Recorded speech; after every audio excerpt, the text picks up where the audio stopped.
This 1950 Ford Coupe. It's a perfect example of how cheap Henry Ford was. You see the green clips, military surplus. He wasn't going to get rid of anything. $700 for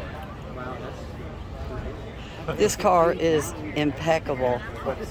Everything about it's custom. Look at these tire wells. He had the seat covers specially made in Boston, and he's got a certificate that they are the identical thread count from the original 1950. Look at that steering wheel. I was sitting inside of this 5 minutes ago.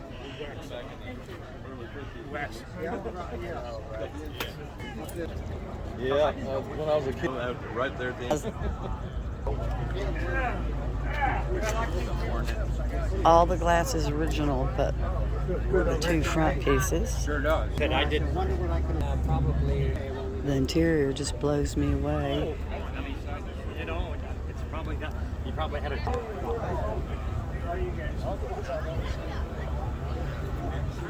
I would like to. Oh, I saw you.